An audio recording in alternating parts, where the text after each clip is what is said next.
Le 5 octobre 2015, Christiane Taubira s'est rendue à Marseille et à Martigues à l'occasion des 70 ans de l'éducation surveillée. Accueillie par l'ancien ministre de la Justice et président de la région PACA, Michel Vauzel, la garde des Sceaux a participé à la réunion partenariale pour la convention Justice Région PACA. Signée pour la première fois en 2000 entre le ministère de la Justice et la région PACA, c'est un exemple d'action commune qui a pour objectif de soutenir les actions d'accès au droit, de justice de proximité et d'accompagnement des mineurs.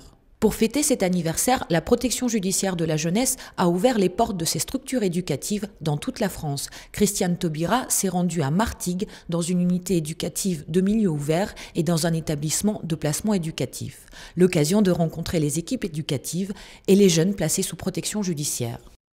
L'unité éducative de milieu ouvert a une capacité pour accueillir 175 jeunes suivis dans le cadre d'un accueil de jour afin d'encadrer et accompagner ces jeunes dont certains ne sont plus inscrits dans le cadre scolaire. Ils sont pris en charge donc par du lieu et un professeur de l'établissement et ensuite ils sont réintégrés dans leur établissement d'origine en espérant qu'ils puissent suivre une scolarité plus ordinaire,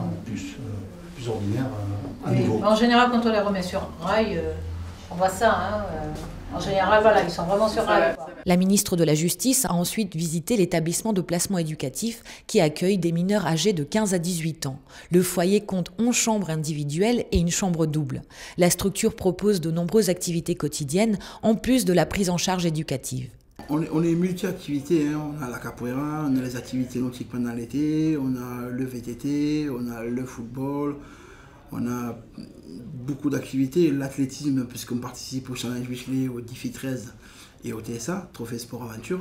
C'est vrai, on a beaucoup d'activités pour pas que les gamins restent oisifs et pour pas qu'ils s'ennuient et qu'ils ont des activités pour se dépenser. L'objectif est d'aider ces jeunes dans un premier temps à reprendre un rythme de vie plus adapté, puis de les accompagner avec les différents partenaires dans un projet d'insertion qui devra déboucher sur une formation ou un emploi. On a d'autres ateliers maçonnerie aussi, où de la même façon on accueille des jeunes, des groupes de 6 jeunes à peu près, et sur toute la semaine ils font à la fois de l'horticulture, du bâtiment, la classe aussi, des remises à niveau. Voilà. Moi je suis déjà en bac pro là. Et voilà, j'ai une idée de ce que je veux faire plus tard. Moi je veux faire responsable en logistique et je compte faire un BTS pour ça. Moi je suis en CAP cuisine, je veux cuisiner après, je veux travailler, je veux faire ma vie tout seul.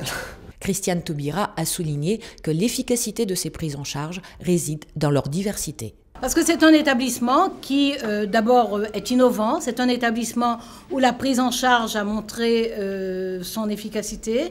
C'est un établissement où il y a une interdisciplinarité de prise en charge, puisqu'il y a plusieurs métiers qui interviennent autour de ces jeunes. Ensuite, ça permet effectivement que ces jeunes sont encadrés par une diversité de disciplines, qu'ils aient accès à une diversité de formations, à une diversité de métiers, et c'est possible par ici. Donc c'est un établissement qui méritait que je vienne voir, que je dise à l'occasion de ce 70e anniversaire de la protection judiciaire de la jeunesse qui a commencé en tant qu'éducation surveillée, à l'occasion de ce 70e anniversaire, dire aussi aux professionnels, aux éducateurs, aux assistantes sociales, aux psychologues, leur dire que la qualité de leur travail est essentielle, que les résultats qu'ils obtiennent sont leur première récompense, mais qu'il est bon aussi qu'on vienne leur dire que nous sommes contents qu'ils reçoivent cette récompense-là.